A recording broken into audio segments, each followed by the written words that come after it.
Shumë nderuar Fortlumëri Joan, Kryepeshkopi i Tiranës, Durrësit dhe gjithë Shqipërisë, të nderuar antar të Sinodit Shenjtë, bashkëpunëtorë të ngushtë të Kryepeshkopit Anastas, nderuar zonja ambasadore e Greqisë, përfaqësues komuniteteve fetare, zoti rektor, pedagog dhe student, të nderuar pjesëmarrës.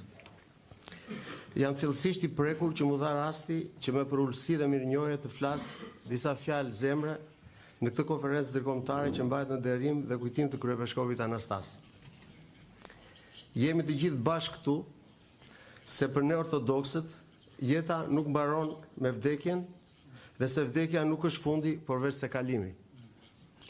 E në këtë një vjetor të kalimit të Kryepeshkopit Anastas, gjejmë rastin e mbar për t'i pohuar ati përsëri, se dashuria është më e fortë se vdekja dhe prandaj e kujtojmë dhe nderojmë atë me mall e respekt njerazi.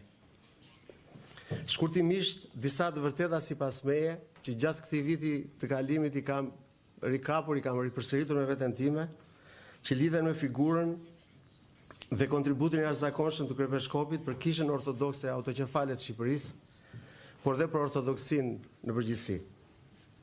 Unë i përkas brezit që lindëm në fillim të viteve 1960, atë kohë kur ende besimi fetar dhe institucionet lejoheshin dhe befas në pak vite, atëherë kur si fëmijë donim dhe filluam të kuptonim, na e mbyllën dritën që do duhet të na drejtonte rrugën e besimit. Kryepeshkopi Anastas është risjellësi i besimit dhe ringritësi i Kishës Ortodokse Autoqefale të Shqipërisë. Veprimtaria e tij në funksion të ringritjes ishte dhe mbetet në thelb një akt madhor paqeje, e cila erdhi pas vitesh të egra mungese dhe zhbërje institucionale të Kishës Ortodokse, si dhe pas vitesh përgjimesh dhe persekutimesh të besimtarëve të saj, si gjatë perandorisë otomane, ashtu dhe gjatë diktaturës komuniste. Përmes kësaj trashëgimie, Kryepeshkopi ynë i paharuar dhe Kisha Ortodokse si institucioni hyjnor dëshmuan se paqja mes njerëzve është në fundit qëllimi kryesor i tyre. Unë si një nga antarët e Kishës i pakëzuar dhe banus në Shqipëri, i them përsëri faleminderit atij dhe atyre që e sollen paqen mes nesh. Dhe i kostisht sjell për ju një nga mësimet e Jezusit te lumnit. E citoj: "Lum paqebërësit se do të quhen bijtë Perëndis." Po, sot e them me plot gojë që Kryepeshkopi Anastas ishte paqebërës. Së dyti, ringritja e Kishës Ortodokse është bërë përmes një procesi kompleks, i cili përfshin si ringritjen materiale, por dhe atë shpirtërore. Pra që rindërton nga themelet kishat dhe vendet e kultit dhe paralelisht me to ringre dhe mbjell te shpirtat e njerëzve besimin e pastërt te Zoti, deri dje të munguar për ne dhe për ta. Referuar kuptimit të fjalës ringre, pra që e çon nga poshtë lart, duke e bërë më të lartë se ç'ishte një punë, objekt ose nismë, në të gjitha rastet ringritja përfshiu kishat me statusin monument kulture, ose të reja, syresh, ribërjen e vetë klerit ortodoks, botimet, universitetin, spitalet, shkollat, kopshtet, si dhe ringritjen e këndimit muzikor bizantin dhe të formacioneve muzikore të tij. Ky proces duket qartazi se ka qenë i vështirë, deri në kufit e së pamundurës. Shpesh i mbushur me plot paragjykime e pengesa.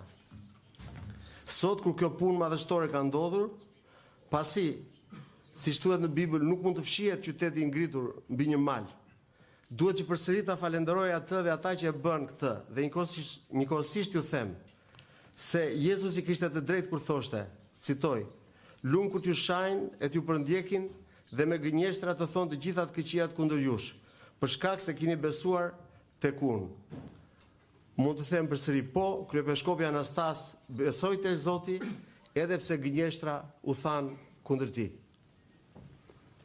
Jeta e tij na mëson se kur ndërmerr një mision të shenjtë, siç ishte ky i ringritjes së Kishës Ortodokse, duhet që atë ta kryesh domosdo përmes një rruge të drejtë ligjore, duke dashur dhe respektuar themelusin e saj, Perëndin ton Jezu Krisht, Kushtetutën dhe ligjet e Republikës së Shqipërisë, autoqefalinë e kishës son, kishat si motra autoqefale dhe patriarkanën e Stambollit, shkrimin dhe traditën e shenjtë si dhe kanonet e shenjtë apostolike e sinodike. Padyshim, Pjesë integrale e këtij respekti është dhe derimi i kulluar ndaj drejtuesve paraardhës së kishës, ndaj Zot Fanolit, Visarion Gjuvanit e të tjerë, e gjithë kjo në kontekstin e harmonisë dhe mirëkuptimit me besimet e tjera fetare në Shqipëri. E falenderoj Kryepeshkopin që e përshkroi këtë rrugë mbi dy shina paralele, mbi besimin ndaj Zotit dhe me respektin ndaj ligjit. Lumë të eturit për drejtësi se do të ngopen, thot Bibla, lumë të përndjekurit për shkak të drejtësisë se e tyre është mbretëria e qejve, thot një tjetër mësim i Jezusit. Po, mund të them përsëri se Kryepeshkopi Anastasi ishte i etur për drejtësi dhe e tij është sot mbretëria e qejve. Jeta dhe veprimtaria e tij është gjithashtu një shembull morali dhe pune të përkor. Pasi akti i rigritjes së kishës ortodokse ndodhi ditë pas dite, gur pas guri, fjalë pas fjale, e not pas note, se vetë procesi i ringritjes nuk ka ndodhur befas dhe si e tillë të jetë komunikuar si ndodh sot live në media që mbaroi, u ndërtua, u ringrit kisha ortodokse. Jo. Jeta e tij ishte model modestie, pasi ringritësi dhe ringritësit e tjerë, sa ai nuk ishte vetëm. Nuk kërkojnë të marrin asgjë me vete nga gjithçka kanë bërë. Kjo pasi ringritja shpirtërore ka ndodhur në zemrën dhe në shpirtrat e njerëzve, kurse materiali është ngulitur këtu, në tokën e Shqipërisë, për ta gëzuar brezat me radhë dhe pa marrë askush diçka me vete si të ishte pronë vetjake.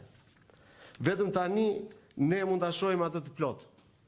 Ashtu siç merr formën e tij një mozaik kur vendoset në të dhe copza e fundit. Se kjo kryepunë, do të thoja, është bërë pa rënë në protagonizëm vetjak, pa rrahur gjoksin dhe pa trongëllitur këmbanat e fitores, pra pa u dukur në kryerjen e misioni fatmir. Ashtu siç Jezusi i këshillonte, ruani të mos i bëni veprat e mira në sy të njerëzve për të dukur para tyre, se kështu nuk do të keni shpërblim tek Ati juaj që është në qiell. Po, Kryepeshkopi Anastas nuk i bëri veprat e mira në sy të njerëzve e për të dukur para tyre, e kësaj e ka marrë shpërblimin e Atit që është në qiell. Përkushtimi i Kryepeshkopit Anastas për ngritjen e kishës son është në thelb një shërbim dhe adhurim i pastër ndaj Zotit dhe Perëndis. Aq dhe ndaj besimtarëve të cilët nuk mund të jetojnë vetëm me bukë. E përgjithsisht ndaj popullit që përmes ngritjes befas nga errësira, ashtu siç thoshte profeti Izai, pa një dritë të madhe për ata që ishin në vendin e hijes së vdekjes zbardhi dita. Po, fal Kryepeshkopit Anastas, njerëzit e pan dritën e madhe, ndërta edhe unë, atë dritë që na u fik gjysmë shekulli më parë. Qëndrimi dhe mesazhet e tij publike ishin dhe mbetën në harmoni me personalitetin dhe misionin paskal. Në mesazhin për festimet e Pashkës 2024, ai tha se himni i ringjalljes ende kumbon nga athënjys dhe ngushëllues në mes të errësirës melankolisë të shkaktuar nga ngjarjet e dhimbshme në Ukrainë, në Gaza, në Sudan, në Haiti dhe në vende të tjera të botës. Madje edhe këtu në mjedisin ton, theksoi Kryepeshkopi, të cilën shpeshherë mundojnë mërzit, përçarjet, armiqësitë, sëmundjet e rënda, krizat e shumëllojshme, por besimi krishter na fuqizon me një siguri të plotë. Duke e mbyllur, me sa duket, jo më kot, etimologjia e emrit Anastas kupton jetën e çmuar të rifituar pas vdekjes. Pra ngjalljen e saj, ashtu siç në të vërtetë ndodhi edhe me ringritjen e kishës ortodokse nga gërmadhat.